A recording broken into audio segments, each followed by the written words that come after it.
The broadcast is now starting. All attendees are in listen-only mode. Hey everyone, sorry for kicking off slightly late today. How is everyone doing today? Can I just check, can you hear me? Can you see my screen okay? You should be able to see a Convertri funnel with a single page in it that says coffee.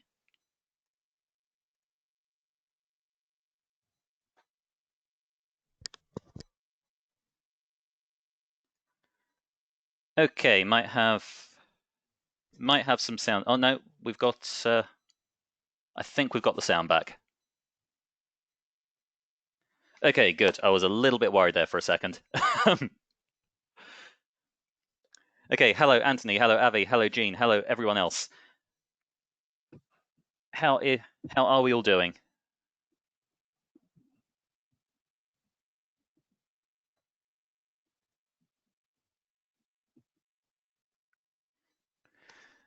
Cool. Okay, so this is our regular getting started webinar.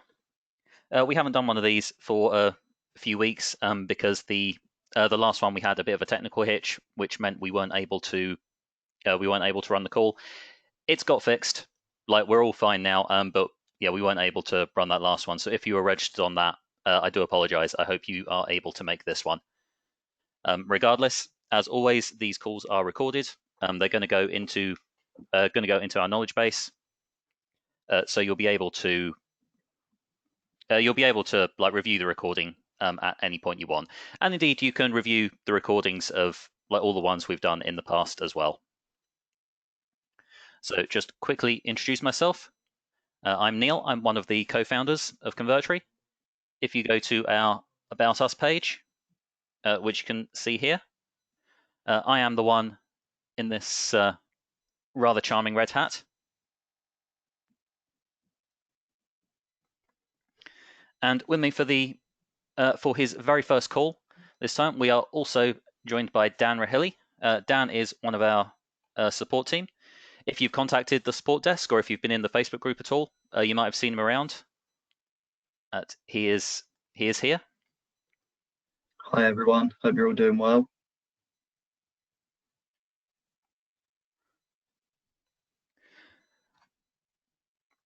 Hey Avi. Okay, so what we are going to do today is I am going to show you how to build a simple lead funnel in Convertri. We are going to do it entirely from scratch. The point of this call is to help people get started using Convertri. Like maybe you are, maybe you've just got Convertri, maybe you're on a trial at the moment, maybe you've had it for a while but you haven't like got into using it yet, or maybe you have and you just want like a refresher on the basics. So can I just check quickly? On a scale of like 1 to 10, where 1 is like basically no experience whatsoever, and 10 is like you think you're pretty experienced, what kind of score would you give yourself for how like experienced you are with Convertri at the moment, or how confident you feel using the app, let's say?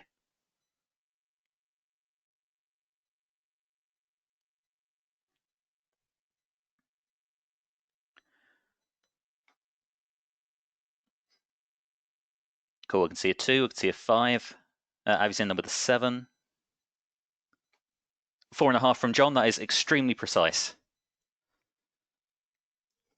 So cool. So what we are going to do today, like I say, I'm going to build out a simple lead funnel. What we're going to build first of all is a page kind of like this one. It won't be an exact copy, but it'll be something pretty similar to this. So the same kind of page where you're collecting a name, you're collecting an email. We're going to set it up so someone will be able to enter their details into a page just like this. Those details will be sent to an autoresponder, so they'll be captured onto a list. The prospect will be automatically redirected to a thank you page, and on that thank you page, they will be able to like automatically download the lead magnet that we promised. So you have a simple funnel from turning up on the page to getting the lead magnet delivered. We're going to build that entire thing out. Once we've done that, I'm going to hand over to Dan, and Dan is going to walk you through like some of basically some like useful hacks for using the editor. So things like little features which like you might not have spotted yet, but like are quite useful for building pages. He's going to show you how to lay out a page so that mobile works well, all that kind of thing. And basically everything to just make the ads using the editor a lot smoother. And the final part of the call, once we've done with both of those, is we're going to have just a general Q&A session. So any questions you've got about Convertri, about like us as a company, or indeed like about anything else, we're happy to answer whatever. Type the question into the chat box and we will answer as many of them as we can on this call.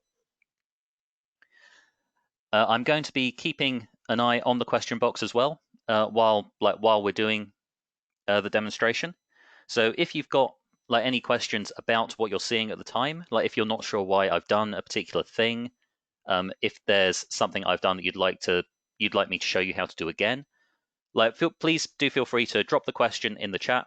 I'll try and keep an eye on it, and like we'll answer those as we go through. All I would ask is if you've got a question, like a general question that isn't related to the specific demo that we're doing at the time, do us a favor and save it until the end for the general Q&A session, just so we don't get too far off track.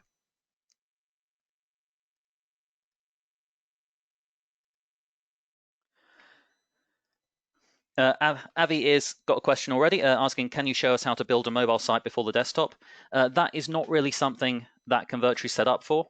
And the reason for that is that basically we can take a desktop site and convert that into mobile where the space is a lot more limited. We can't do that from mobile to create an automatic desktop conversion, because you can take your mobile elements and you can arrange them in all sorts of ways on a desktop screen. That said, it is possible to do, like if you generally only care about the mobile site, you don't care what it looks like on desktop, then you can effectively design the mobile site with the desktop editor, and I can like show you how to do that at the end of the demo. Alice is asking, how long does the call last? Generally, the first part where we're building out the lead funnel, like depends how many questions we get on the way through, but that normally takes between 30 and 40 minutes. The section that Dan will be doing on the editor hacks, that will normally take, I think, about 15 to 20. Again, depends how many questions we get, like to demonstrate stuff again while we're doing it, but I think that's a fairly good average. And then the question answer is just like however long it takes. Like we're happy to basically hang around either until like our voices give out or until you lot run out of questions. Generally, these calls last between I think about an hour and a half and 2 hours. But again, that depends an awful lot on the questions that come up at the time. Okay, so let's get into the demo. So the first thing we're going to do is we are going to create our page. So from this, like from my empty funnel here, well, empty, I've got this little coffee page in it. We are going to create a new page by clicking on this blue button in the top right. And this takes us into the template selector. Now you can see we've got quite a lot of templates available. So there's a lot here to choose from. In most niches, you'll find something to start you off on. If you want to have a look at some of the pages before you use them, then you can click the preview button, and you can just run through what the template's going to look like. And then you can either use it or just close the preview to go back to the template selector. Now, I'm not going to use a template for this demo. I'm going to build a page from scratch, mostly because I think that's just a better way of showing you all the different stuff that Convertri can do. And also, I've got to be honest, I just find it a bit more fun.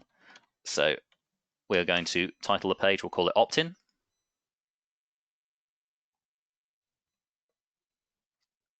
So we have our page. Now we'll click on Edit Page to go into the Convertri canvas.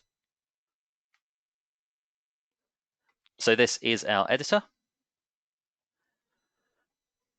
And from here, we can drag on all our elements from the toolbar over here. Once we've got an element on the page, you can see the properties panel where you can change different aspects of that element. For instance, here, like we can change the background color. And a lot of this stuff we're going to be doing on the way through as well. So you'll see how we're using this to actually make a page. So the first thing I'm going to do on this page, because like I said, we're going to build something out that looks like pretty much like this. So the first thing I'm going to do is I'm going to put in this large background image and then I'm going to add these top and bottom panels. So I'm going to do that by dragging on the image element.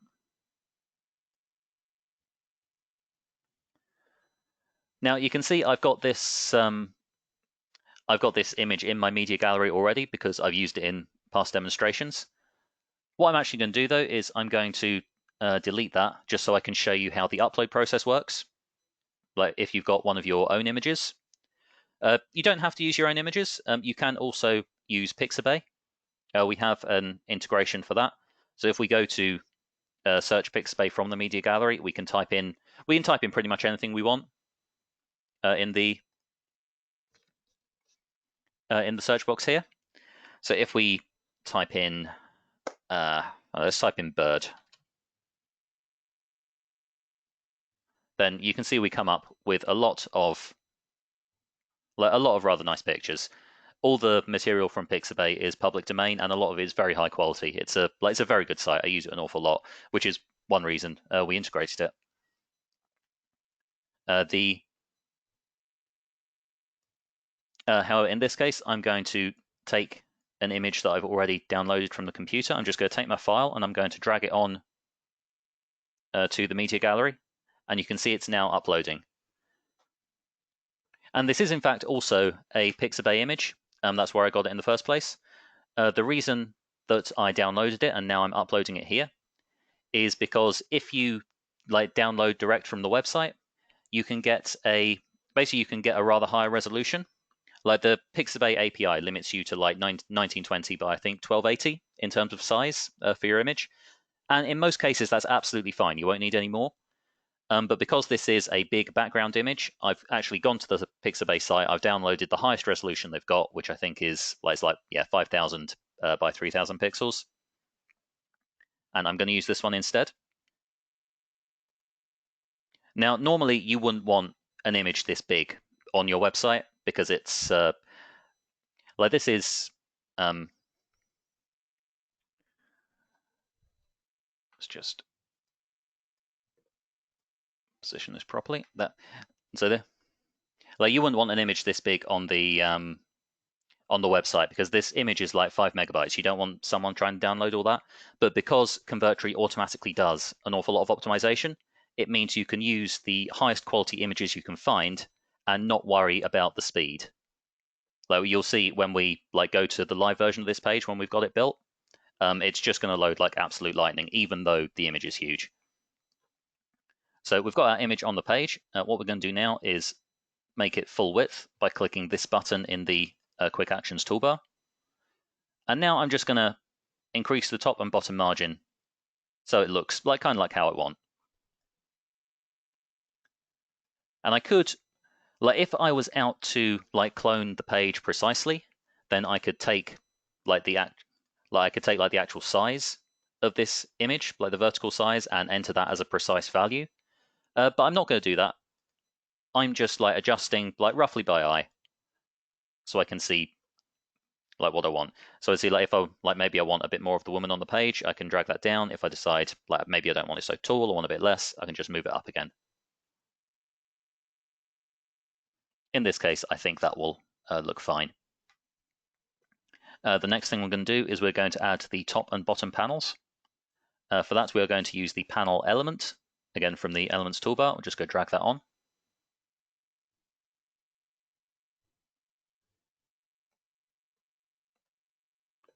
And we'll shift that to the top, and I'm going to use the drag handles to put the size. And you can see it just kind of, as we get close to the edge of the image, it just snaps into place. Now we'll make that full width once again. And now we'll change the background color. So to do that, we are in the Properties panel here on the right. We're going to click Background. And on Background Fill, we can We can change the general color of the image just by dragging the little slider around here. You can see it update on the page as we do it. We are currently going through the red spectrum at the moment. We can adjust that by moving this slider up. So we can go all the way through the rainbow and back to the beginning. In this case, it was a kind of beigey orange, so it's going to be something like that. Yeah, that's close enough. Like, it's probably not exactly what's on that other page, but it's good enough for government work.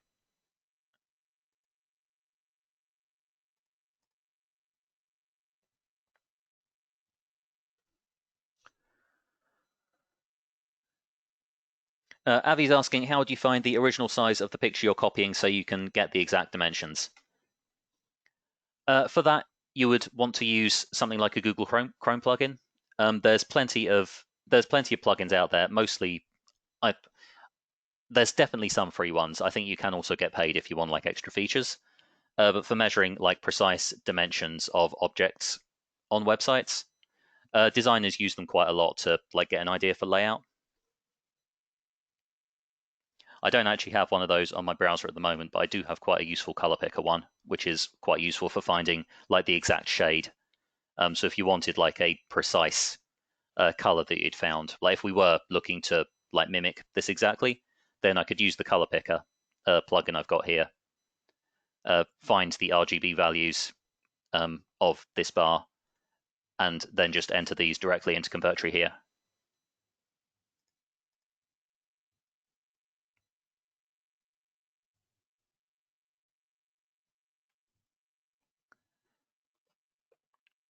Next, we're going to make the bottom panel.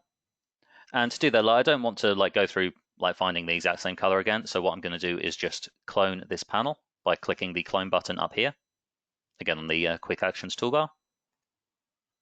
So we get a clone of this element. I'll just drag that to the bottom, and we'll make this one a little bit wider. So we now have the background of our page.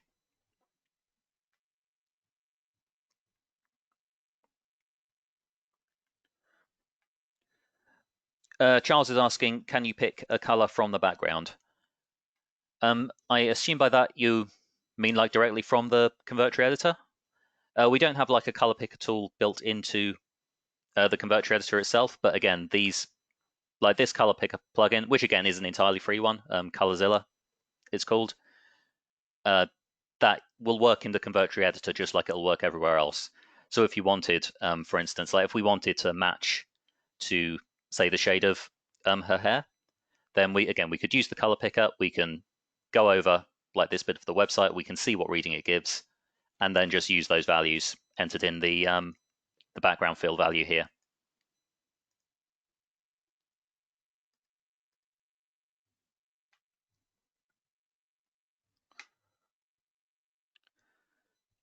Joseph March is asking, how can you use a background overlay color?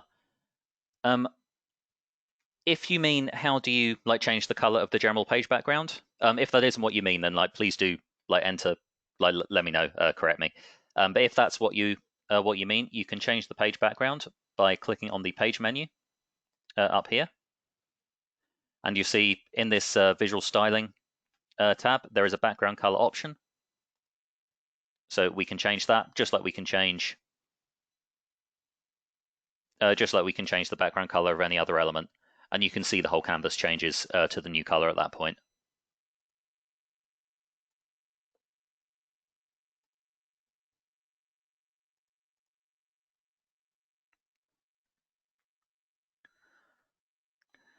Can you put an overlay over the picture?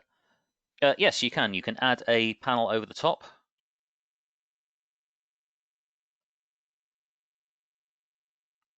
So if we just get that on there, we'll just make you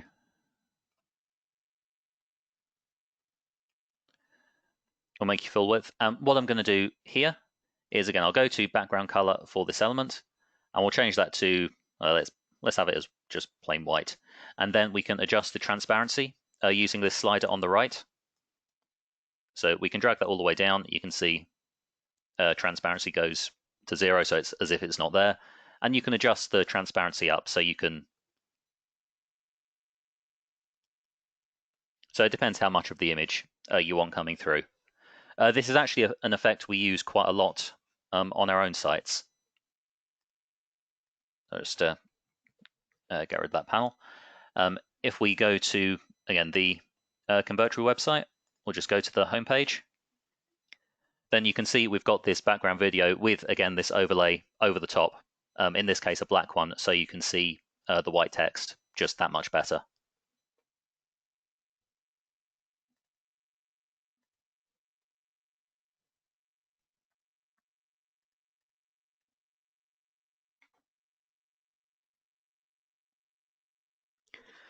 Okay, so the next thing we are going to do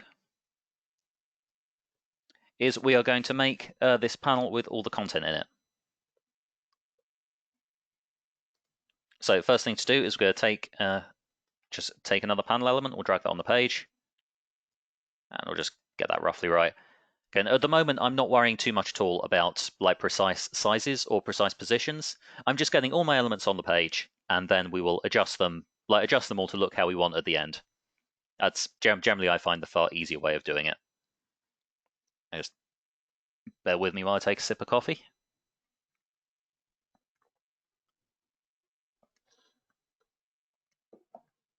As you know, some things like that are far too important to leave to chance. Cannot afford to be uncaffeinated. Okay, so we have our panel on the page. Next, we're going to add our text elements. And we can do this by dragging on, again, from the Elements toolbar. And to add the text, you can see I've clicked in here. I've got the little cursor flashing. I can just type in straight on the page. So that headline was something like,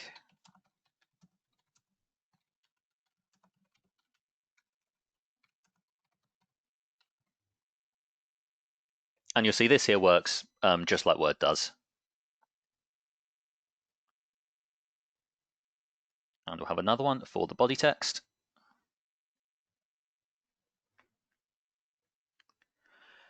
Oh, I can never remember what this is off the top of my head. So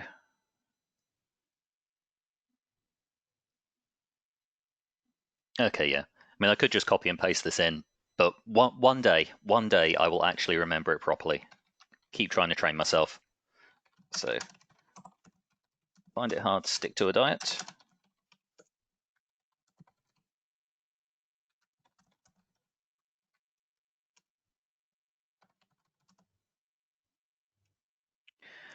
That was something like this. These top tips will have you looking and feeling great without having to starve yourself for 20 hours a day.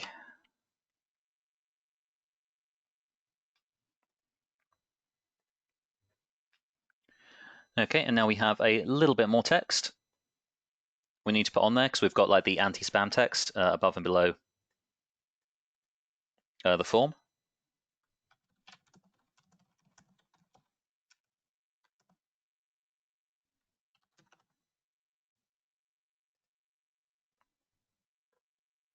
And the final one.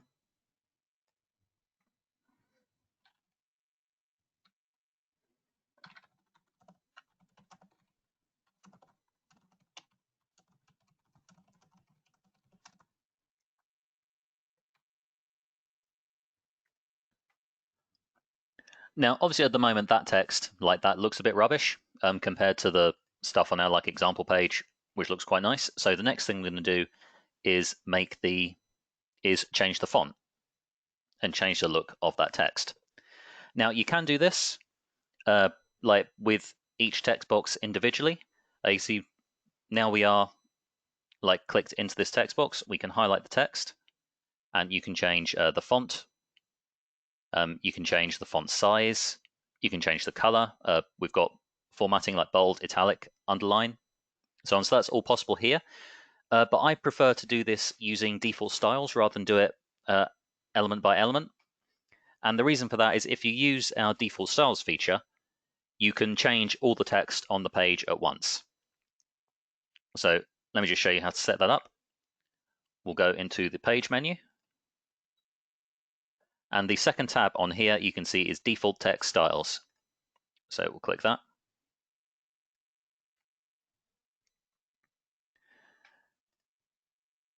And we can change the font. The one I generally like to use for this is Lato.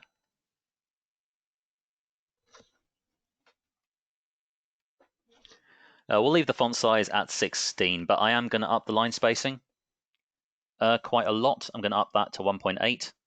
And the reason for that is I like a lot of white space between the text on my page. I find it makes it a lot easier to read. And that's obviously like very important when you're trying to convert people. Like no one's going to sit there squinting at something to try and work out if they want like your lead magnet or not. And we'll hit done. And you can see that every text box on the page has updated to use these new styles. And this is quite useful because it means you can say, okay, well, maybe I don't want Lato. Like maybe I want to see how that looks with something else. So we go back to default text styles. We change Lato to, I don't know, to Aclonica. And click done. And we can see like how it looks if we use that font instead. And we didn't have to change every box on the page to see how that looks. We can just do it in one click. Now, with this one, like this is clearly too hard to read. We definitely don't want that. So we're going to go back to Lato. But it's a very nice, easy way of checking, like of trialing different designs on your page, seeing how they look. It's also quite a good way of like adjusting our templates very quickly because they will all use the default styles. So you can like take the basic template but adjust the fonts very quickly using that. You can also set different styles for headings, which is what we're going to do with this one here. So back to default text. You see we were working on paragraph. We're now going to go to heading 1. And we're going to use Noto Sans for this one. I'm going to make it bold. Actually going to take the font size down a bit because it's not a very big box. I'm going to leave the line spacing as it is though. On headings, it's quite nice to, like you don't need quite as much space because it just makes the headline that much punchier. And we'll click done. Now, nothing on this page has changed at the moment because none of these boxes are using the heading 1 style. But we can change that by, now we've clicked into this text box, we're going to go to more up here. And you can see our style selectors will use click on heading 1. And that has now updated.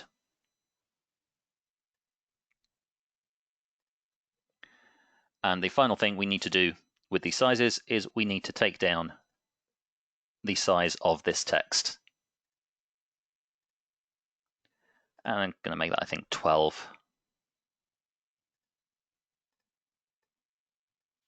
Now, these ones I'm doing individually rather than through default styles, because I don't want all the text to have these changes made. I just want these bits.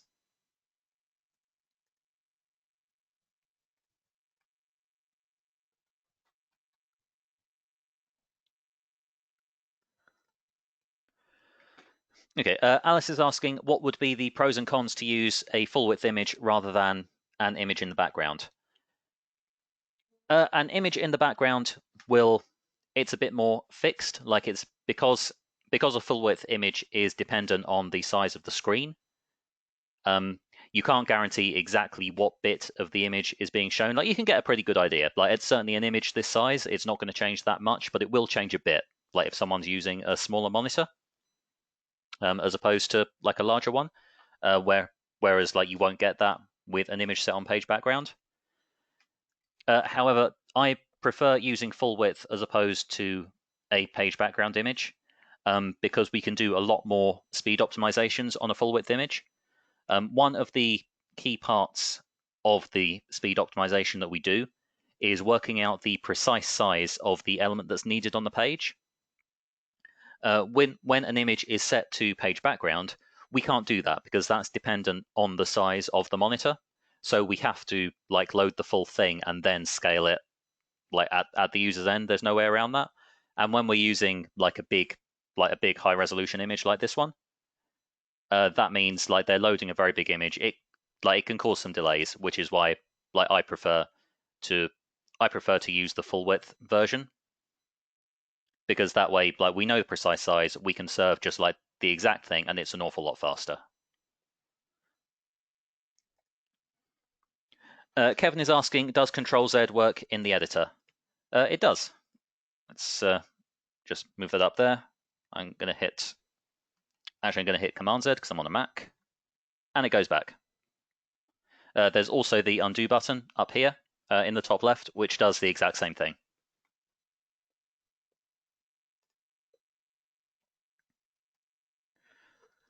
Okay, so the next thing we're going to do is we are going to get our form inputs onto the page.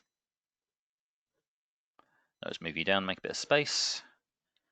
And these come from the Form Elements submenu on the Elements toolbar. So we're going to want a first name input. We're going to want an email input, because we're collecting that as well. And we're going to want a submit button. Let's drag all those things onto the page. And you can see these come with like the placeholder text in there already for first name and email. This is something you can change if you want. If we go to the input properties area of the properties panel with this selected, then we can change the placeholder text. If we decide we just want that to be name, we can change that, and it's changed on there. I'm going to leave that as first name. We can also change like the look of the placeholder. So I'm going to make it Lato to match my font. And I'm going to take the size down. I'm going to make that 14. Let's do the exact same thing on the email input.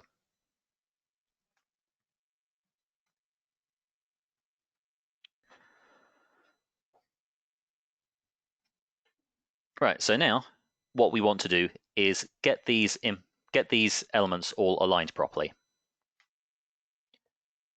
Because at the moment, like they're a bit all over the place. Like I said, we've just been throwing them on the page, like making sure they're roughly in the right place. So to do this, with this container element selected, you can see that I've got the blue selection dashes around this container element, and you can see these like little pink dashed elements. That shows everything that is currently contained by this element. So if we move that, upwards, then this element down here, that no longer has the pink dashes here because it's no longer fully contained by this element. So that's quite a useful way of showing, of seeing, what's how your page is structured. And what we're going to do with this is we are going to take this element, pardon me, and we are going to go to our alignment options, which is this button in the Quick Actions toolbar. If we go to the drop-down menu, you can see we've got a lot of different options. We want Center Align, and that will align all the elements to start with in line with the center of the container.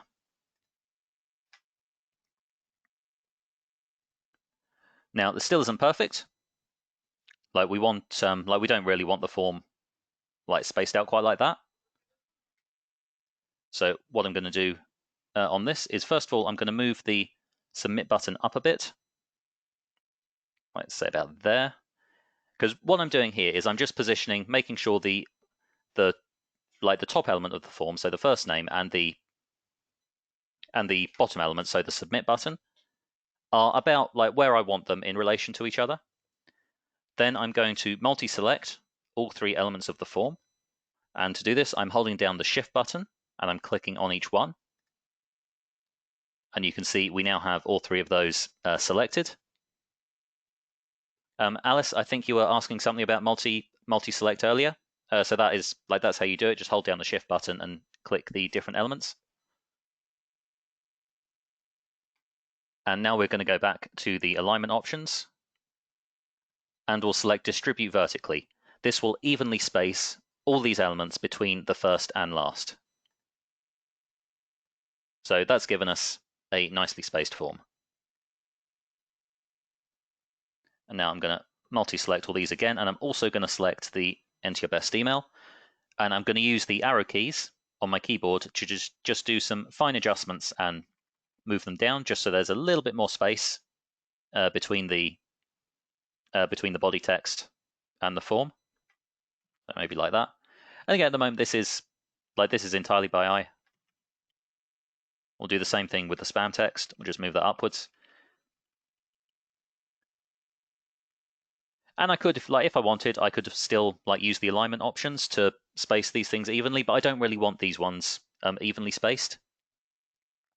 I want to make sure there's a visual gap between the body text and the form. But that, I think, looks pretty good. So final thing we've got to do on this box to make it look like this one, you can see we've got this beveled edge on the corner, and we have the transparency effect. There's just a very slight transparency, so you can just about see the background coming through. So actually I might make that a bit narrower. So I'm just going to pull that in. And then I'm going to go back to the alignment options, and I'm going to center align again, just to put all those elements back to the center. Right, now first, to create that beveled edge, we are going to go to Borders in the Properties panel. We're going to switch on the combined border radius. So we're having the same radius for each border. And I'm going to make that 20. So that's basically a 20 pixel corner.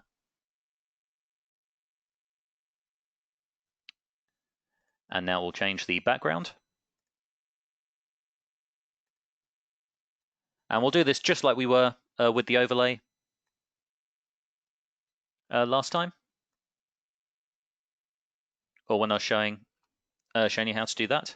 So we're just going to make that white, and we'll take the transparency down. We don't want to take it down too far because then the text becomes hard to read. We just want a bit so you can just about see the background between it. So let's go about there. So about 80%. We'll hit select, and that's all good. And the final thing we have to do on this page is we need to add our little privacy policy link. So to do that, I'm going to drag on another text element. Just type in privacy policy. And you see it's picking up the default styles we set, so it's Lato and 16. I'm going to center that. Now I'm going to highlight this text, and I'm going to turn this into a hyperlink. And I do that again, on these quick actions toolbar. We use the hyperlink button, and I'll just add in.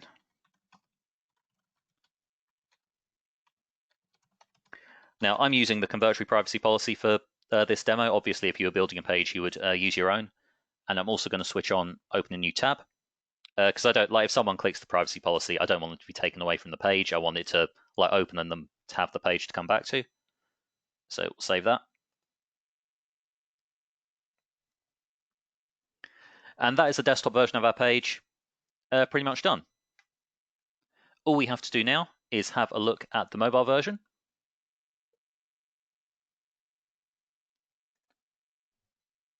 So if I click mobile on the top right here, this takes us into the mobile editor.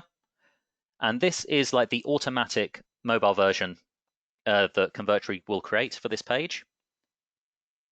Dan, as part of his demonstration, will show you how Convertri turns the desktop page into this, so you get a better idea of how it works. But in for this case, I think that's not bad. I could quite happily run with that. But I am going to adjust the size of the text a bit. I would like that a little bit smaller. Again, this is something we can do through default styles. So we'll just go back to the desktop view in the page menu and default styles. And we'll change the default font scaling on mobile from the default, which is 150, because that keeps the text like about the same size it would be on a standard desktop machine. And we'll take that down to 120. The heading one I'm going to leave as 150, because again, it's a heading, like it's a headline. I want that to grab some attention. And we'll hit done. Go back to the mobile view, and you can see the text has shrunk down. And it's not just this text here, but the enter your best email and the we'll never spam you text, that's also shrunk to the new default, because we use default styles rather than trying to do it element by element. So this is the initial page. Like our opt-in page is now complete. We still need to wire up the form. We are going to do that after we've made the thank you page. But before we get onto the thank you page, does anyone have any questions on what they've seen so far?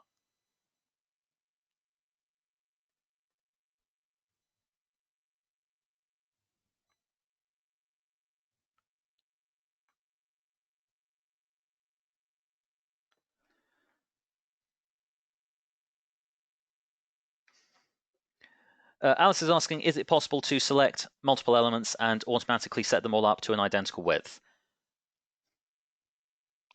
Got to be honest, I'm not entirely sure. Let's find out. So let's add a couple of panels.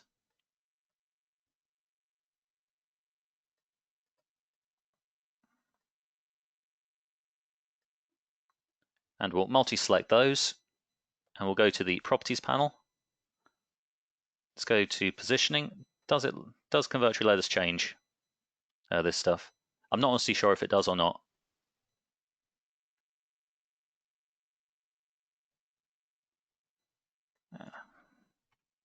Yeah, yes, you can. That's fortunate. So yes, you can multi-select the elements, go into the positioning panel, and then in the width feature, which in the width number here, you can just adjust this. So we add 50, it goes to 50, 500, it's 500 wide, 5,000, it's 5,000.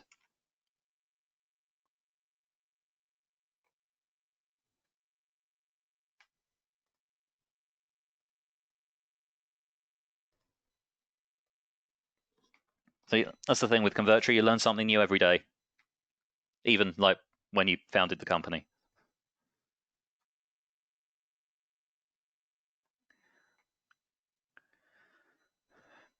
Chuck is asking, I have funnels in Clickfunnels that I desperately want to put into Convertri. How do I do that?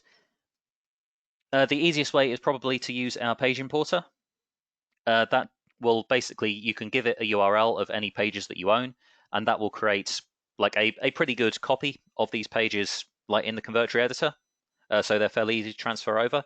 It won't be 100% perfect. You'll need to do a little bit of tidying up, but it will be just so much faster than building from scratch.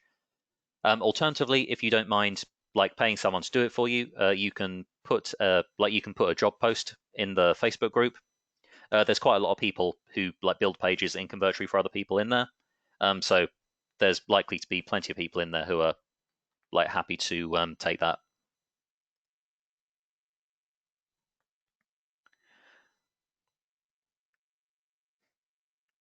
Alice asking, what does it mean with the pass on URL parameters for the hyperlink?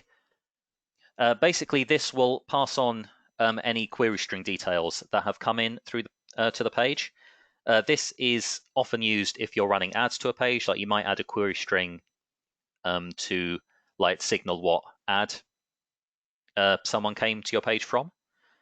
And then you can pass those details onto the thank you page as an example, or to the sales page if you're promoting as an affiliate. So you can better track like which of your campaigns are actually getting results. There is a video on this in our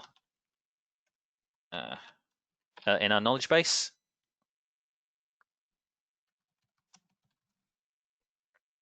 So there we are. This is about like how you use query strings and hidden fields rather than pass on parameters specifically. But basically, this will also explain like what a query string is and how you might use it. And what pass on parameters does is take this query string bit and make sure that also gets passed on to the next page for any other app that might use it. I will add that into the chat box so everyone can just find the article. Or at least I would if I could put it in the correct chat box. Get this wrong every single time. There we go.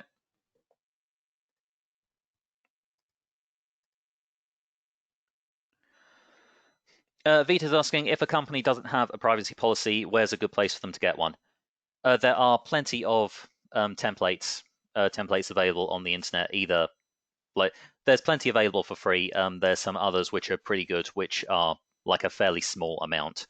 I mean, in the early days of Convertri, these days we've got one like professionally written, but certainly in the early days when we were first starting out, we found basically a template that cost about 20 quid, and we took that to make sure we had the legal basis covered, and then adapted it to our specific situation.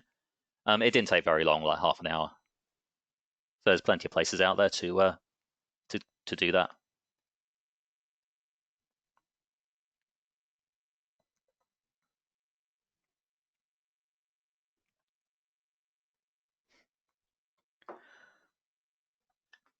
Coles is asking, how do you add HTML pages? If you're looking to get an entire page into the Convertri editor, then again, the page importer is the best way to do it.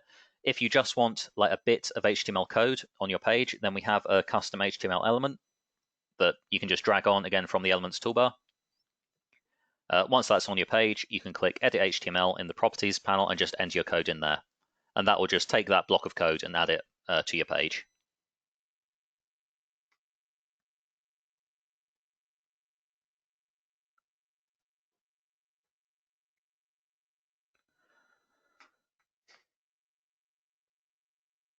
Brian is asking, is there a way to clone or import a complete Clickfunnels site or other funnel sites?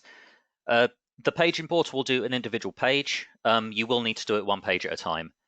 We can't import complete sites because basically we don't know where a site ends, and where if they end up just linking out to Google, then we could end up trying to import the entire internet, and that is not going to go well for anyone. But you can import individual pages pretty quickly.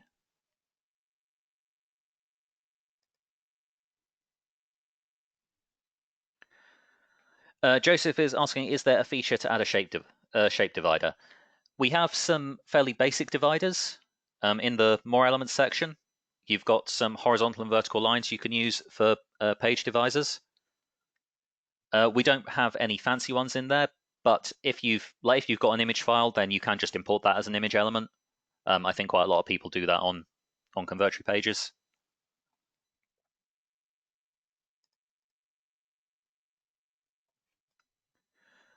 Okay, we'll do one more question and then we'll move on to creating the thank you page so we don't leave Dan hanging around too long. What is the best way to import a video? Through the embed code and HTML editor or through the YouTube and Vimeo options?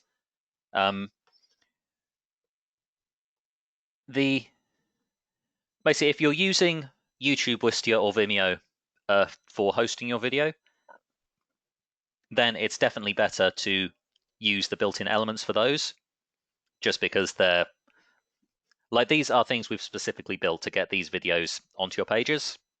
So that's it's just a lot faster. You can do a bit more with them than you can just by adding the embed code to HTML. If you're self-hosting the video, then you can use our own video element, which lets you do a lot of very interesting stuff. With we can do a lot of stuff like show buttons at specific points of the video. We can change the background when your video hits a certain point. We can drop different pixels depending on how much of the video people have seen. That's only possible if you're using our own video element and self-hosting the video, because we need to control both the player and the page to do that.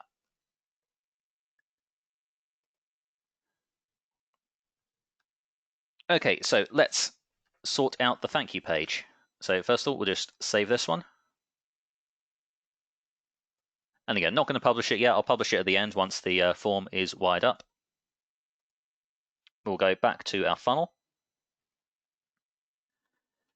And so as the base of our thank you page, first thing I'm going to do is I'm just going to clone this one. So clicked on this three-dot menu up here, now gone to More, and I'm going to click Clone, and we'll call that Thank You.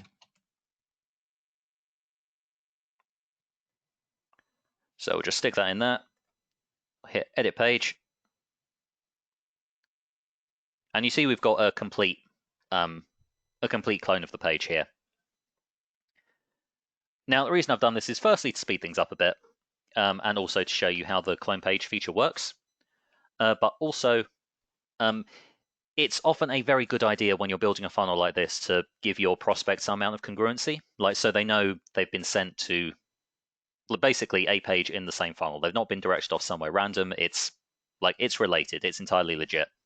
And a good way of doing that is having the pages look pretty similar. So what we're going to do is we are going to delete some of these elements. So I'll, again, hold down Shift, multi-select.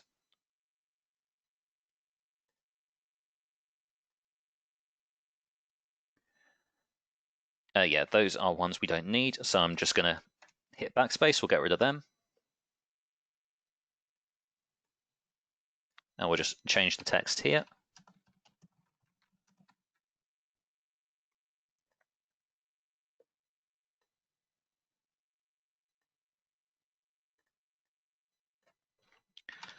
Say, click the button below to download your free report.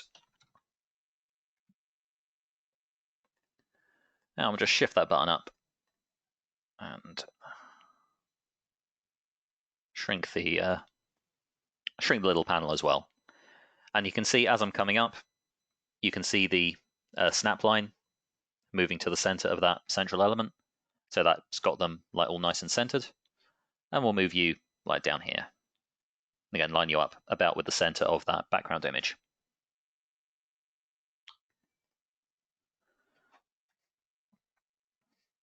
So this button, I think we're going to change you a little bit.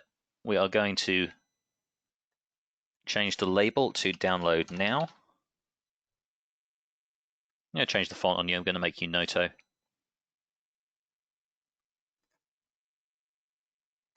And I'll make you bold. I think I'm actually going to change the background color as well. We'll go for a nice green. That's not a nice green. That's a radioactive green. Let's go. Yeah, that's far better.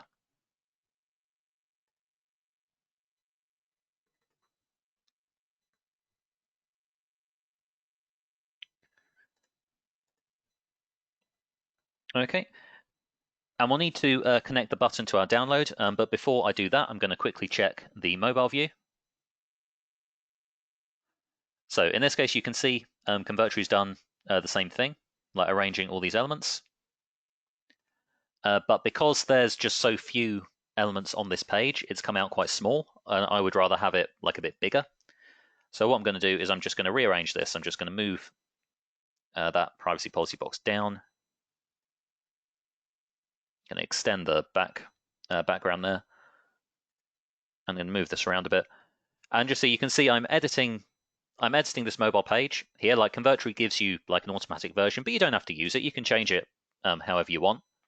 Like you can move all these elements around. Like if you decided you wanted like the text on the bottom and the button in the middle for some reason, then you can make all those changes here. You can go back to desktop page, and that's not affected at all. Like these things are like the positions of the elements are all kept separate. The properties of the elements are linked. So if I change the color of the button here, that will change on mobile as well.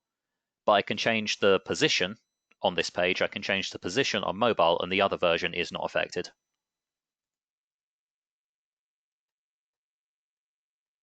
So we will just put that back because we don't really want the button below the text.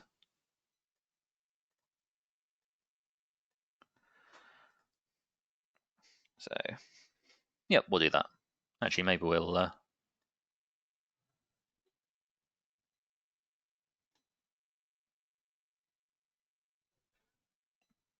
yeah, let's put that down there. There'll be a bit of scrolling to get to the download, but it means you can see her face, which is quite nice. So we'll just save that. back to desktop view. Now we need to connect our report to our download button. So to do this, we select the button and we go to the properties panel. In button settings, currently the mode is submit, which is like a form submission. We want to change that to download. And this gives us the option to attach a file. So we'll select that file. And again, you can see I've got this, this file already in here from a previous demo. But again, I'm going to delete that just so you can see that you can just like drag things on and upload fine. So again, I'm going to get my PDF just from my desktop, and I'm just going to drag that on. And you can see that's uploading now. And you can use like most kind of file types in here. Like you can use PDFs, you can use docs. I think you can have like MP3s, that kind of thing. Basically, as long as they are no more than 40 megabytes, which will cover like most downloads that you want to give.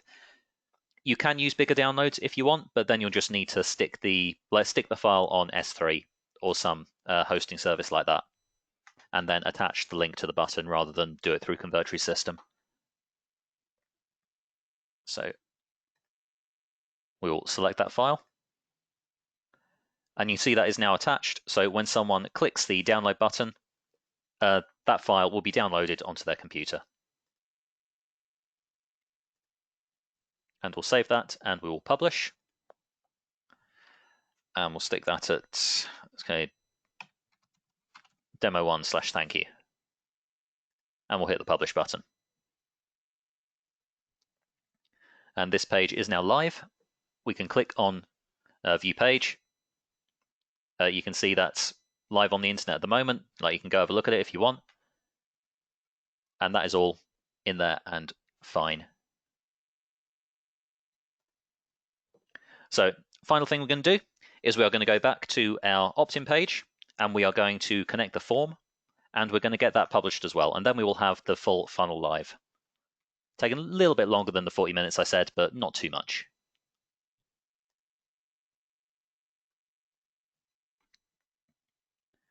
So first thing we're going to do here is we are going to use the arrow feature here. I'm just going to click that and connect these two pages together.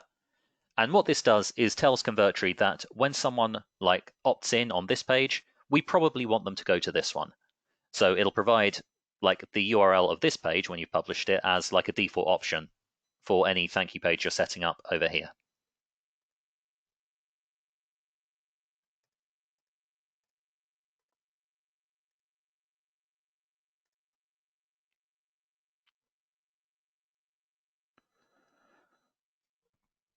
SR is asking, I was a few minutes late. Where can I see today's replay, please? Yes, it's being recorded. There will be a replay. It will go up in the knowledge base in the getting started section. I will just quickly show you where that is. So if we go into our knowledge base here, which is help.convertri.com, if you go to getting started webinars, you can see these are all the previous showings of this webinar. These are all here. You can watch these right now if you want. And this one will also be going in this list. So you'll be able to find it there. It'll be up in a few days.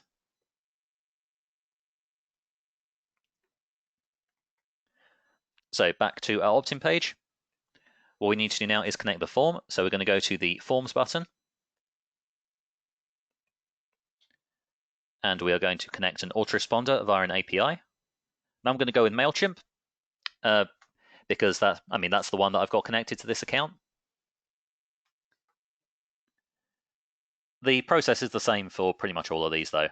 So it doesn't matter like which of these APIs you want to use, you'll always be doing like the same thing. First thing I'm going to search for a target. We'll use we have our demo sign-up list. We can set the types of the fields.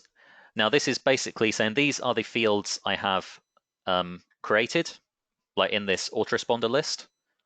So I've got email down here and the other options like address, first name, last name, so on up here, and I can set the type for each one. So what this means is Convertri will look for the input on the page with the same type that you set here, and then take whatever information has been entered into that input and put it in this autoresponder field. So here it'll find the input with the first name type and put that information into the first name field. Some autoresponders have fixed types. So you see with Mailchimp has email fixed to the email type. You can't change that, but everything else you can adjust to whatever you want. Now we'll go to next, and you can see because we connected our thank you page with an arrow, Convertri has automatically filled in the URL. If we had multiple pages connected with arrows, then it would add the first one in here, but you would have the rest available as suggestions, so you can pick whatever one you want. And of course, if you want to send them somewhere entirely different, like if your thank you page isn't on Convertri, if you're maybe sending them to an affiliate page, something like that, you can just type in whatever URL you want here. Now we'll hit done.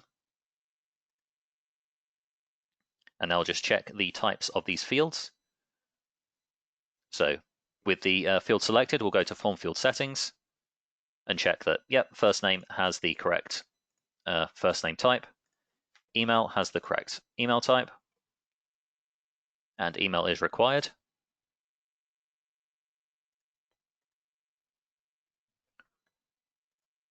And that is it. All we need to do is publish our page, and then our funnel is done. So we'll publish you at demo1 / I'll just call you /opt-in.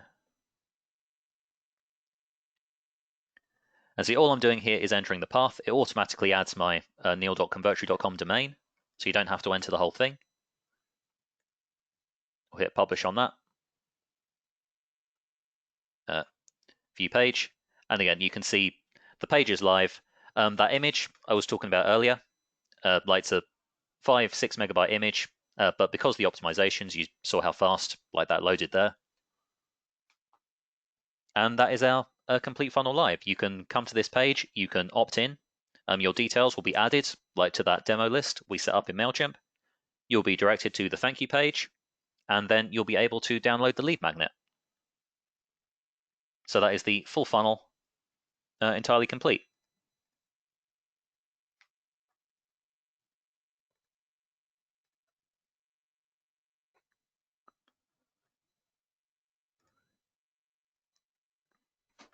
So we've got a couple of other questions. I'll just deal with those, and then we'll hand over to Dan for his editor demo.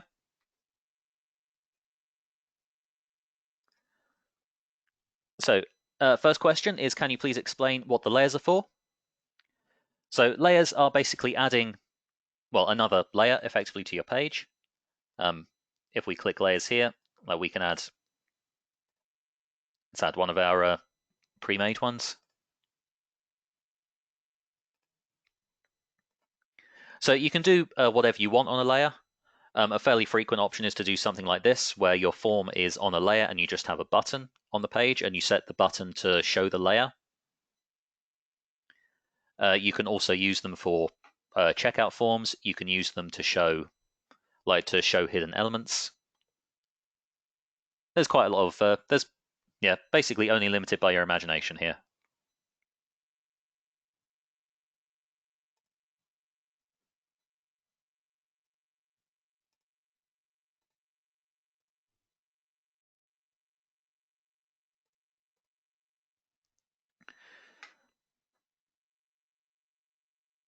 Query here, what is the parameter that you can turn on or off below the download? Let me just bring that up. So button settings, we'll just change you to download quickly. This is forced download on click.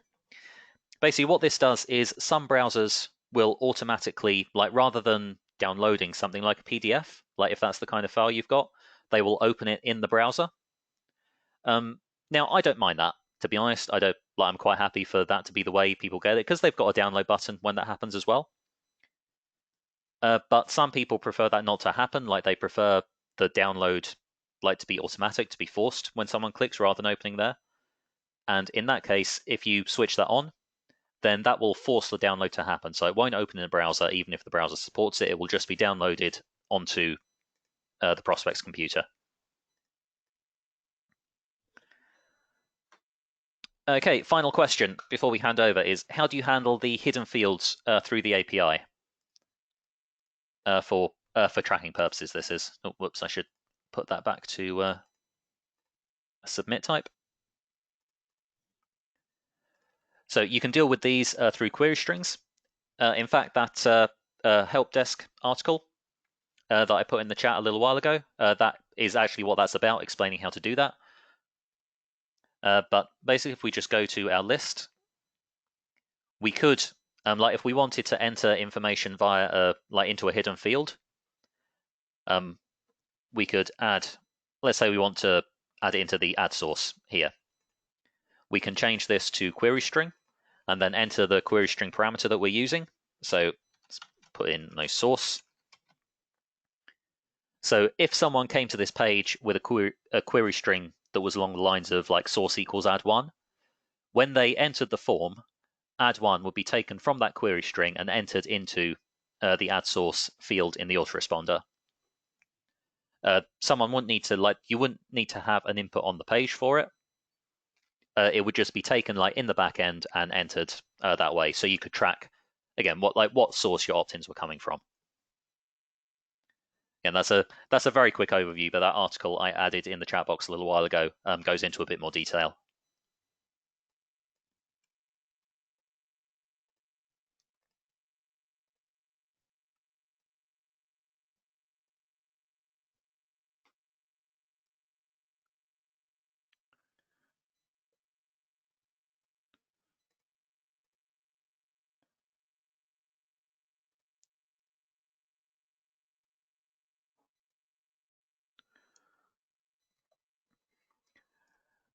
Okay, Dan, are you ready to show off your editor demo? Yes, I am ready indeed. Cool. Can we all hear Dan okay?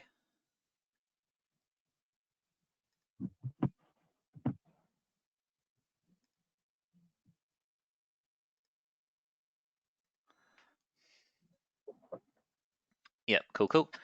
Okay, I am going to hand over now. So this is the first time we've done this as like a co-presenter thing, so I'm just attempting to hand over without closing the thing down, because that would suck. So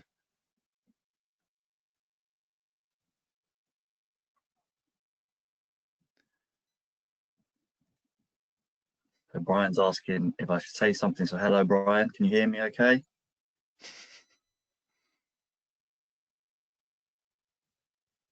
Great.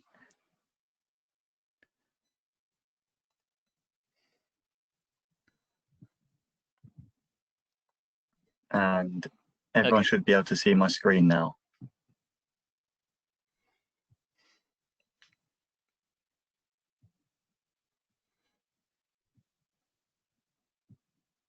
Got a yes from Tracy.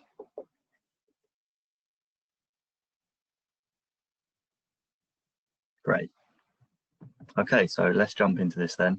Thanks everyone for sticking around for this. I'm just going to show you a few cool features within the editor that hopefully will save you some time and make your life a lot easier when using Convertri. So as you can see here, I've got my page. This is one of our template pages. And if you're ever using one of our template pages and you want to get rid of a whole section at once, you can actually do this really easily. First thing I should say actually is probably that we should turn on the element outlines just so we've got these hot pink lines around each element so we can see where they all start and finish. That's just going to make everything a lot easier when you're editing a page. So say you wanted to get rid of this menu section in its entirety, instead of clicking on each element, like the heading and all the different text boxes and deleting them, what you can actually do is just click on this backing panel and then come up here to the delete option, or you can hit the backspace on your keyboard and that is going to get rid of the whole section for you nice and easily, saving you a lot of time there deleting all the elements. And now you'll notice that we've obviously got this white space section on the page, and instead of moving each element up, we actually have a built-in feature that's going to allow you to get rid of that white space at the click of a button. So you select again the element below the white space. So in this case, we've got our backing panel here, which contains this about heading, the text and the image.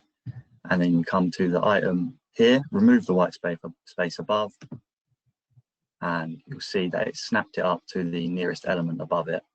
So we no longer have that gap there. Now, as well as moving things up in the editor, you might want to move stuff down to create space so that you can put something back on the page. Now, to do this, you might think that you'd have to move each element down like so, moving images one by one, but actually you don't need to do that. All you have to do is select the backing panel of the element that you want to move down, or the section that you want to move down, hold the Shift key, and then just click and drag it down, and that's going to move the whole page down at the same time.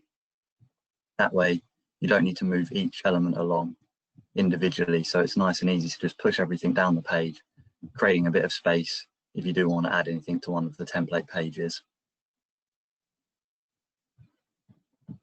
So we're going to undo that so that it's back up there now. We haven't got that white space.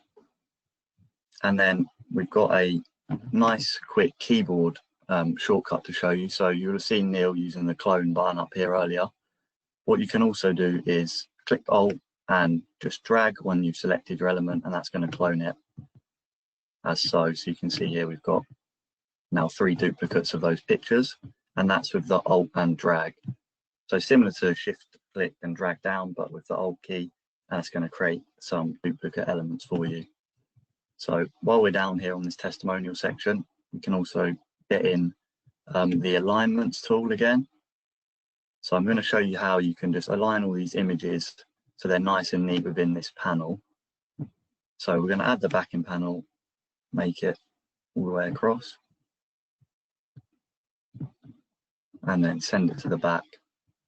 Bring it forward just so it's behind these images. So you could obviously rearrange these just using your eyes, which, you know, you can do that in Convertri, but it might just take a little bit longer to get everything quite as precise as if you're using our alignment tool. So I'll make this background clear as well, like so. And then if you come up here to the alignments drop down, we can middle align all of these images, and that's going to line them up perfectly in the middle of our panel. And then we can horizontally space them, and that's going to split them all up so there's even space in between each one, so that it looks nice and neat within our panel there. As you can see, you could have done that just by hand, but it will take a little bit longer, so it's nice to have the shortcut there for you. Now, the last thing that we're going to go through is the understanding how a page in Convertri's desktop editor is translated into the mobile editor. And this is probably the most important thing when using the editor, just because if you can build a page on the desktop side that easily translates on the mobile side, you're going to save yourself a lot of time when building out your mobile pages. So if we go over to the mobile page right now, you can see that unlike our desktop page, we've actually got these headings here. So bread, pastry, coffee, and then the text below them. The headings come first and then the text all come together separately. So unlike on desktop, I'm just going to take me back down here because I've selected that element. But if we go back to the top, you can see that how it works on desktop is that we've got bread, then the text, pastry, then the text, and then coffee, and then the text. And that's how we want it to look on mobile because, well, that's just what would make sense if you're reading the page, really. And the reason for that is the way that Convertri actually translates the desktop page onto the mobile page is it reads things from left to right, top to bottom. So you'll notice that the first thing on the mobile page is this logo icon here, followed by the "We are open 24/7" and then the image. And that's because it's reading that on the desktop page from left to right and putting it then on the mobile page in that way. But we can actually tell it to do this using containment so that it will do bread and the text in one go. So I'll show you how we can do that now, and you'll see how much easier it will be, how much better it will look on the mobile page. So we add our backing panel like so, and then again send it backwards like we did with the images. And if we do that for each one,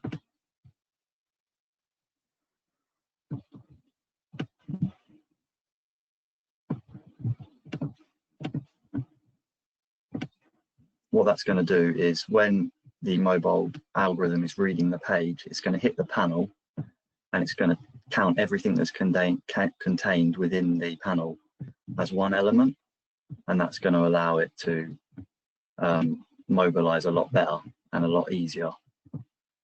So now we go over to our mobile page, you'll see that we've got bread and the text, pastry and the text, and then coffee and the text.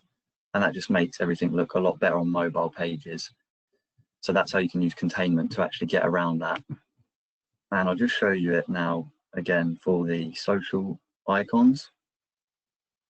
And if we look on mobile,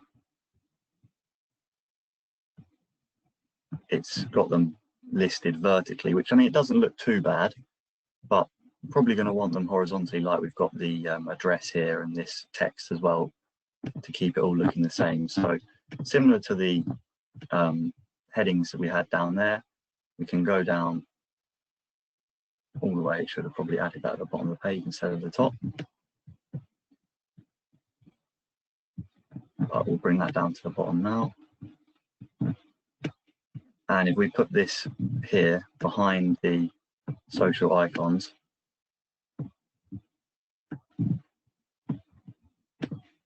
like so, that again is going to contain them all in that element, so they're all vertical, they're all horizontal as opposed to being vertical. One thing to bear in mind though when doing this is if you have a panel that's larger than 300 pixels in width, which is the maximum that you can have on the mobile screen, when you go over to mobile, it's going to rearrange them automatically. As you can see here, it's put them back to vertical. So you want to make sure that you keep it below 300. So if we go 295, that should put them all horizontal again, like so. So there's just some quick little tips that are going to help you when you're using the editor, and definitely worth remembering when you're trying to make a page that you want to mobilize well, because that can cause a lot of stress when people made a page on desktop and they go to mobile and it's all over the place. So if you remember those containment tips, that'll get your pages in mobile looking nice and smooth as well.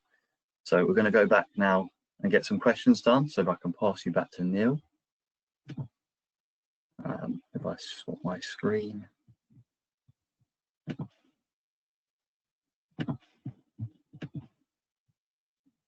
Should now be going back to Neil. There we go. Thanks for listening to that, guys. I hope you found that useful. Hey, thanks, Dan. So can everyone's got my screen? Everyone can hear me okay? And just make sure that handover went all right? Yep, all good. And thanks very much for that, Dan. I mean, you wouldn't have believed it was his first time out, would you? It's very, very smooth. So let's just run through the questions that came up while that was on. SR said, I've had a problem importing images which look weird on the page, even with attempts to resize. That's something you will need to contact the support desk about so they can have a look at. I'll just enter the email address you need to contact in the chat box. So that's support@convertri.com. And if you send the details of that problem, or if you have any other problem with Convertri, like just generally for anyone, like you can send an email into support@convertri.com, and one of the team will have a look at it. May well even be Dan.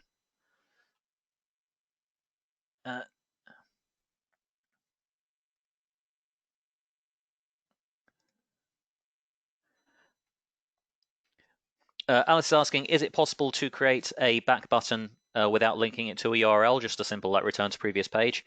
That isn't something we provide because that's just in every browser anyway. There's always like a back button at the top.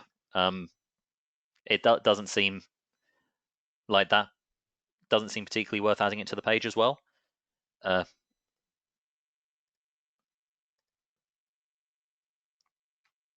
Brian's asking, was there any special method to select the area or all the elements?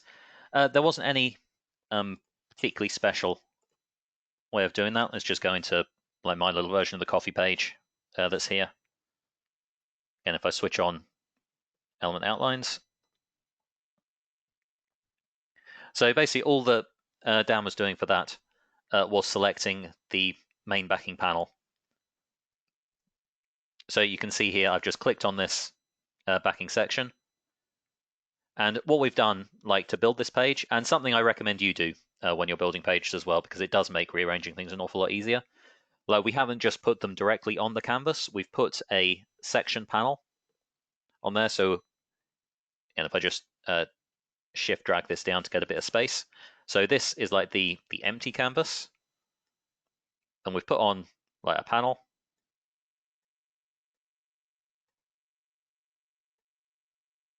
Made it fill the space, go to full width, and then made it transparent. So while it doesn't look like there's anything there, there is actually a backing panel sat at the back, and that is what you can click to select and then move that entire section around at once. Or for your next question about the keyboard shortcut to drag that, if you hold down the Shift button, then you can move the entire page below that point.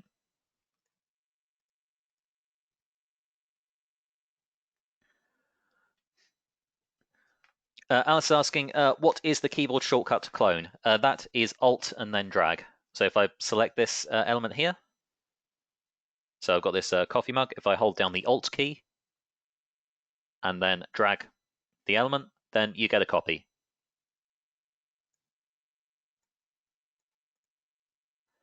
This actually also works on contained elements. If I, again, if we just add another panel, just send you to back, bring you forward. So you can see this panel currently contains the about text and the lorem ipsum underneath it. If I hold down Alt on this panel, drag that, I don't just get the panel itself, I also get everything that's inside it. So you can clone entire sections that way.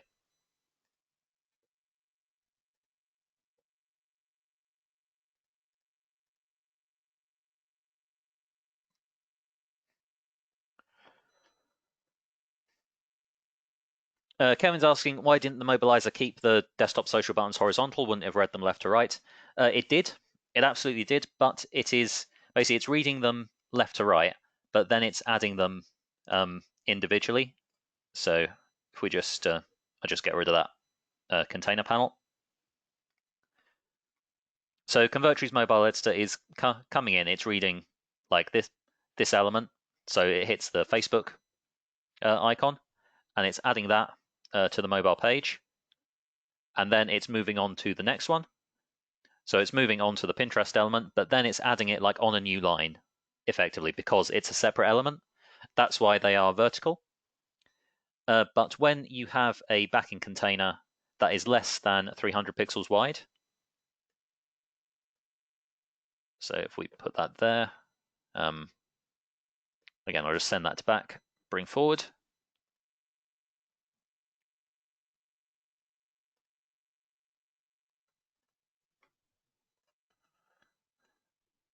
And I'll just check the width on that in the positioning. So yeah, 224, so that's less than 300. Convertri understands that if the panel is less than 300 pixels wide, or no more than 300 pixels wide, it doesn't need to rearrange the elements inside it, because they can just fit on mobile without needing that rearrangement happening. So if let's say we wanted them all in the top left corner, because if the container is this small, Convertri will just leave it entirely alone on mobile. It will add the entire container just as it is. It won't touch it at all. So we can go to mobile, and they are exactly as we arranged them on the desktop page. This is also how, should you want, I think it was Avi who asked this about designing a mobile first version. So if you don't care what desktop looks like at all, then you can just add your panel to the page. You make it 300 pixels wide.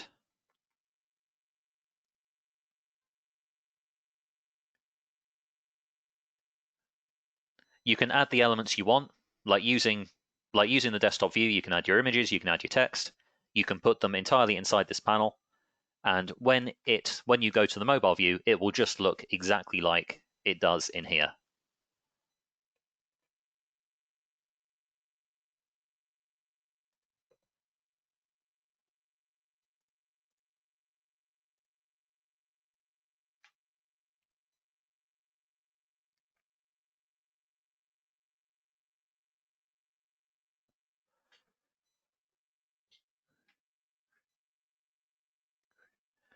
Brian's asking if we have a page with a lot of content on it, is there a way to create a visually hidden text box that works for SEO but not visible on the page or mobile?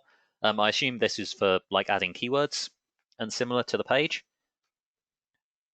You can, but I mean for like meta keywords, that kind of thing, then if you go to the page menu, then in meta info, you can add like page title, description, and you've got a keywords section there. So like if you want, you can add that kind of thing in there.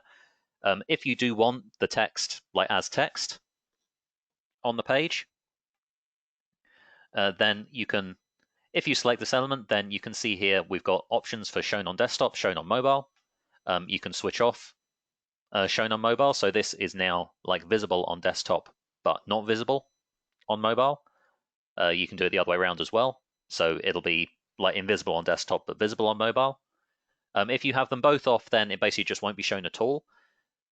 But if you like do want an entirely hidden box, then to be honest, probably the easiest way is to take, if we take this text box here as an example, and what I'm going to do now, I'm just going to send it to the back. So all the way. And now rather than have this panel like as transparent, we'll make it white. In fact, it already was, it just hadn't updated entirely. So now like we can see it's there because we've got the element outlines on. But if we switch those off, like you can't see that text box at all. It's there, it exists, but it's not visible. And you can switch it off on mobile as well. So no one will be able to see it at any point.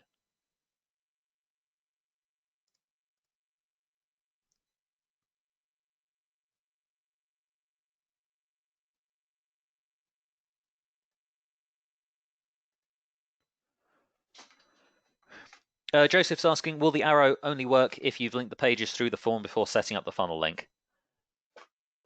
That will be the, just get back to the funnel builder. So that's this arrow here. If anything, it's actually the other way around. What the arrow does is tell Convertri where you probably want where you probably want people to go, and that informs how you like the default settings it gives you to set up the form. The arrow itself doesn't control where people are sent. So I mean, if we if we got rid of that arrow and changed it to point to the coffee page instead, the form target here won't change. People are still going to be sent to the thank you page. But if we went to set up the form again, then the default option it would give for the thank you page is the coffee page here rather than the thank you page we've got there. So the form itself is independent. The arrows are just an aid for setting them up quickly. So you don't have to work out what all the URLs are. You can just like link the arrows and then take them off the list.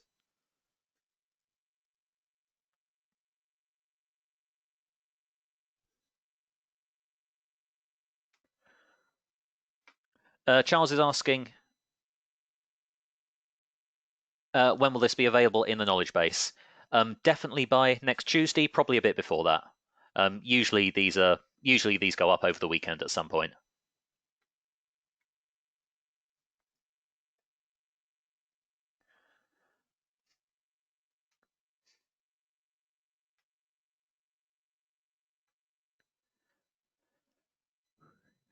Joseph's saying, my subscription says 10 domains and 3 subdomains. That means I can create funnels for 10 different websites.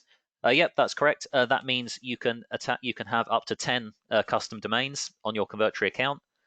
You can have the subdomains that is referencing is the Convertri subdomains. So in this case, like joseph.convertri.com. You can have 3 of those. you can have as many subdomains as you like of the custom domains you set up. So if you've got like yourdomain.com set up on Convertri, you can have as many subdomains of that like as you want to use.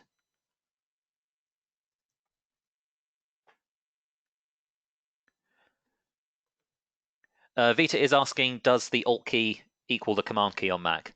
No, I think the Alt key is still the Alt key on Mac. That one stays the same. I mean, I'm actually using a Mac for this, and like Alt is the one that works for the cloning.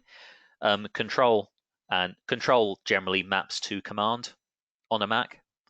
So with undo, like was showing off before, it's Control Z on Windows and Command Z on Mac to make that shortcut work.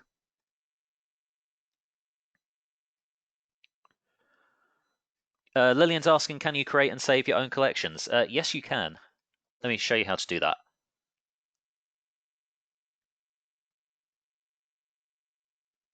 So if we wanted, for instance, this panel here as a collection, what we do is we select that main container element, so the one that contains all the other elements we want. We go into the properties panel and we hit the create collection button. And if you click that, then you'll be able to give it a name and save it into whatever folder you want. And then you'll be able to use that from the collections menu, which is over here. You can see I've actually done this one before. So that's like one I've saved in the past, presumably as part of the exact same demonstration. And some of our pre-made ones as well. And you can add these directly to your page, so you can just reuse them over and over.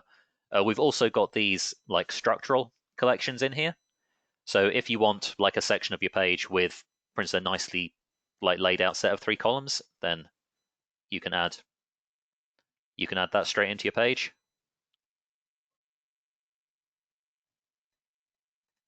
And then you can add like your elements directly into these columns and then make them transparent. So you'll have your elements nicely laid out pretty much automatically there.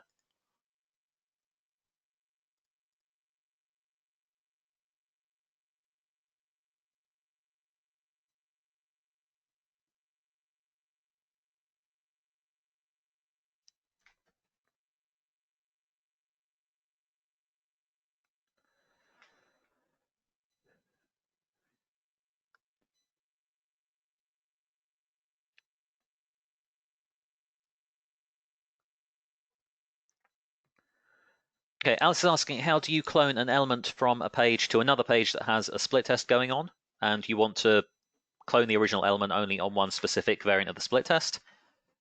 Well, first of all, for everyone who doesn't know how to do this, to clone an element to another page, again, you select the element, and in the clone, you can see the clone button here. There is also a drop-down menu option where we have clone element to another page.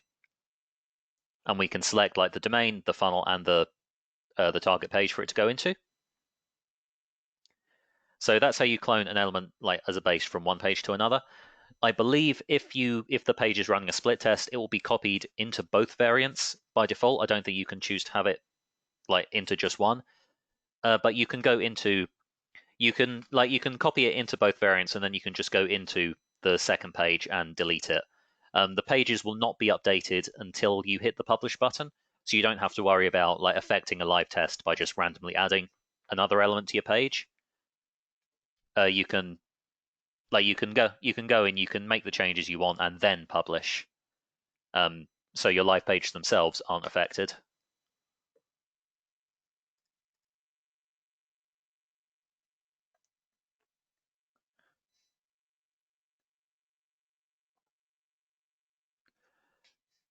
Avi, yes, if you're going to use that method for like building the mobile page directly on the desktop editor, then like yes, it will display on desktop entirely within that panel. That's basically why I only recommend doing that if you really don't care what the desktop page looks like. Like if you're getting like I don't know 99.9% of your traffic to the mobile page anyway, then yeah, it doesn't really matter what the desktop view is going to be. But if like if you do care about the desktop view, then it's better to design for desktop first and then adjust the mobile view based on that.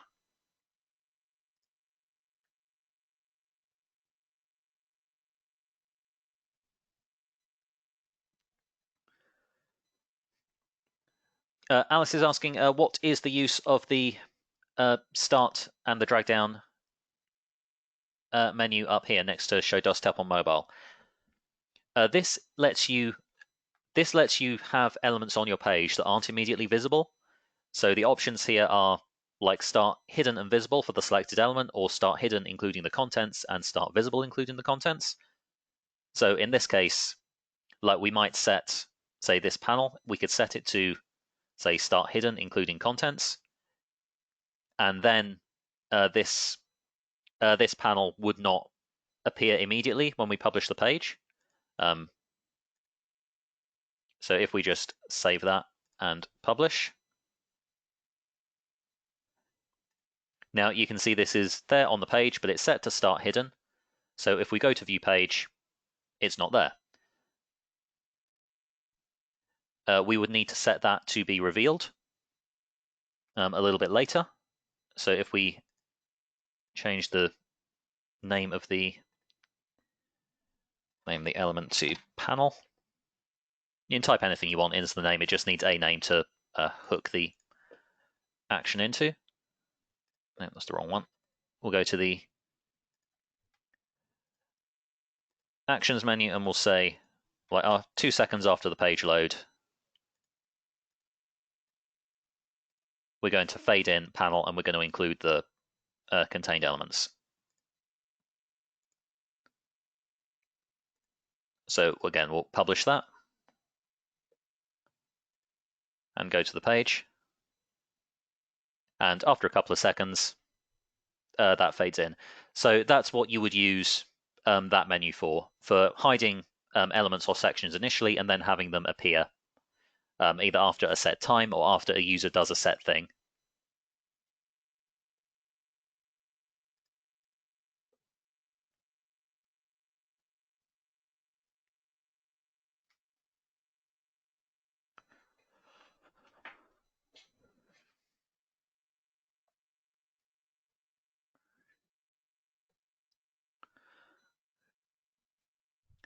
Follow-up question from Brian about the hidden text boxes.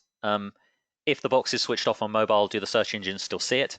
Yes, I believe they will, because it's still there on desktop. But again, if that's something you're concerned about, then you can do the exact same thing that we were doing on the desktop. Like you can have it still there on mobile, but you could make the text very small and hide it behind like the main page background. So like it's there, but none of your viewers are ever going to see it.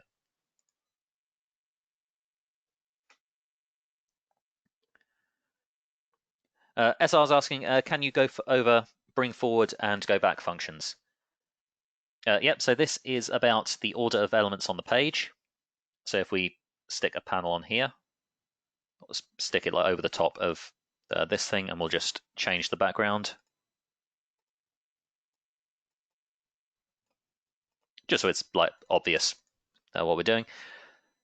So we have bring forward and send backward, and like bring to front and send to back as options here.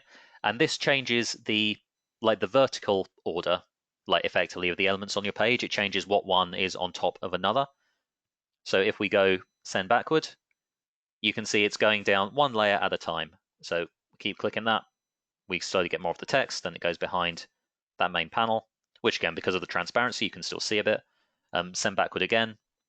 Like we can still see it because we've got it selected, but it is entirely now behind the behind that main image. See, it is there hidden. We can do the same thing in reverse by bring forward. If we click bring to front, it puts it like completely on top.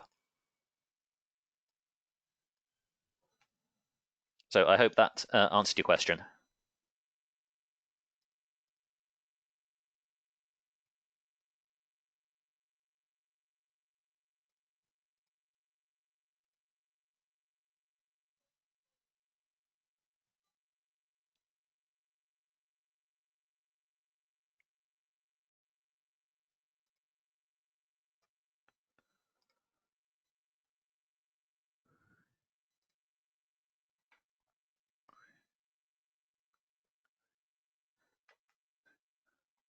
Avi's asking, are there any e-commerce features so we can sell and categorize multiple products?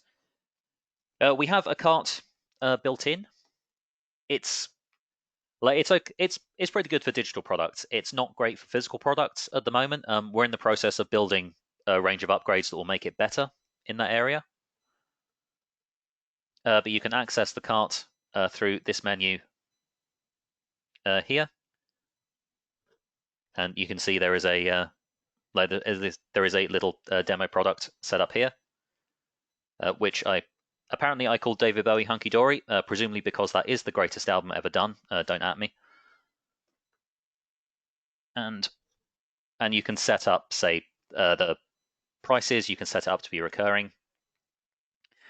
We are currently working on, let's say, a range of upgrades to the cart, which will allow for things like product quantities, like better variant handling, that kind of thing, which will make it easier for physical e-commerce as well.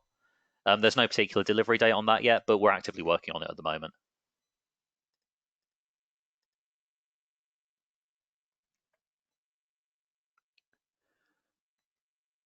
Kevin's asking, how can we set up a split test between 2-page variations? For that, if you click on the 3-dot menu up here for when you've set up your page, you click on Start a Split Test. And this will create 2 identical variants of the pages, and you can go into each individual one and adjust it as you want.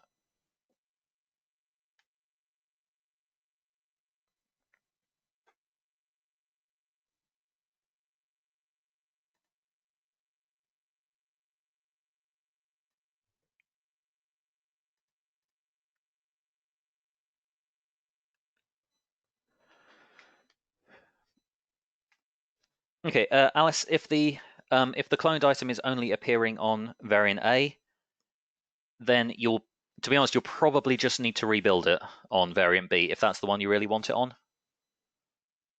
I thought it got cloned onto both. If it doesn't, then I'm not sure there's any way of just getting it onto variant B.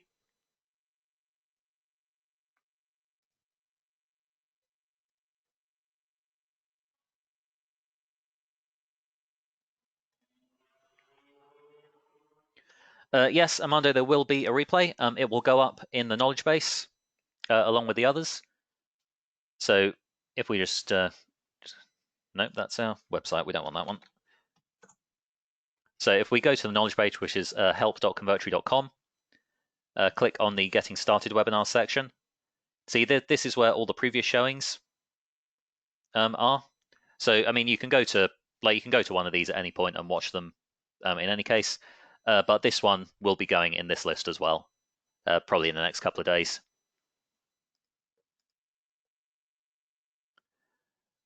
SR, yes, that is correct. One of the center back and bring to front is in like stages, so it's just one layer at a time, and the other is all the way in either direction.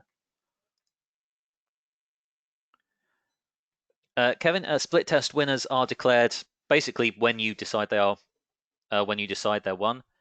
You can, if we just go back to the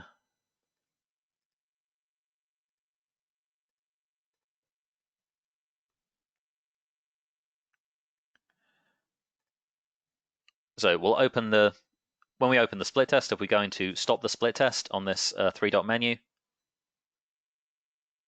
then in this case, because we clicked stop the split test on variant A, it's going to be like page A will be declared the winner. If we do the same on variant B, then variant B will be declared the winner. And yes, when you do that, the losing page is just discarded.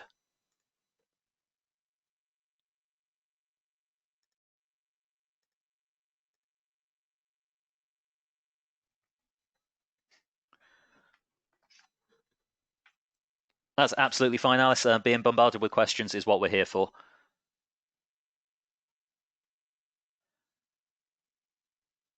And talking of which, we are now at the end of the list. Does anyone have anything else they would like to ask us?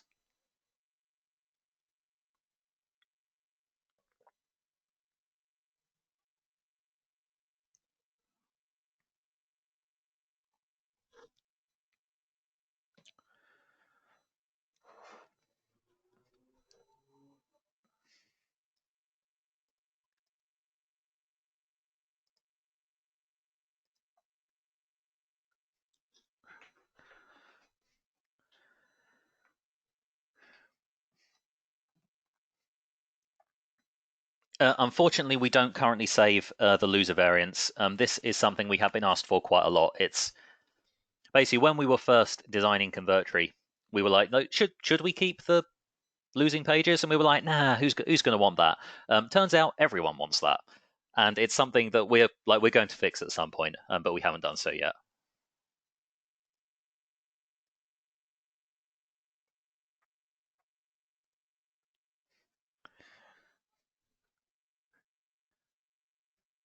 Oh, Brian asks, how's Corona affecting life in the UK? It feels like it's getting a bit more back to normal now. I mean, honestly, I'm relatively lucky in this kind of situation because I am the world's biggest introvert. So, staying inside and people avoiding me, like when I have to go outside, that's actually pretty good. I don't mind that at all. But yeah, it feels like we're certainly like over the hump. Whether we get another one, of course, remains to be seen.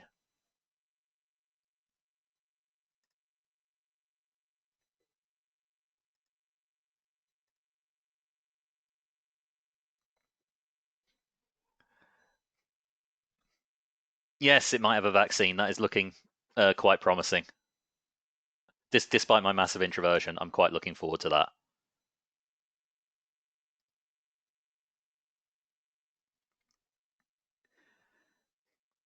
Dave's asking, does Convertri have a shopping cart? Or if not, what's the best one to integrate with Convertri? Yes, we do. We've got a built-in cart. You can access it from the cart section in this top menu. And again, as I was saying earlier, it's fine for digital products. If you're trying to sell physical products, then you're probably going to want some more advanced features, which we don't currently provide. You can integrate pretty much any other cart with Convertri because it's just a case of taking their checkout button and embedding that on the page, and you can do that with any custom HTML element. Most people, or certainly the one that gets talked about most in the Convertri Facebook group, is Thrivecart. I know a lot of people use that with Convertri very successfully, so that could be one to look into if you need those advanced features.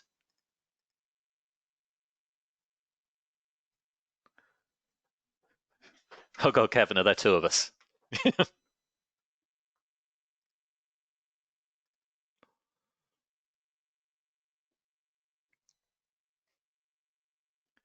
Thrivecart, Brian. I'll just again, I'll stick that in the chat.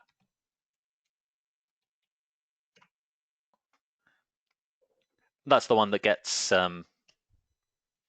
used most often, I think, with Convertri.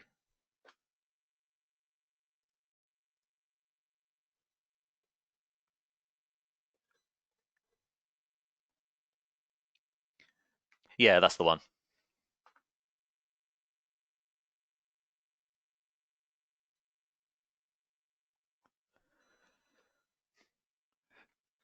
Okay, do we have any other questions? Is there anything I've missed on the way down?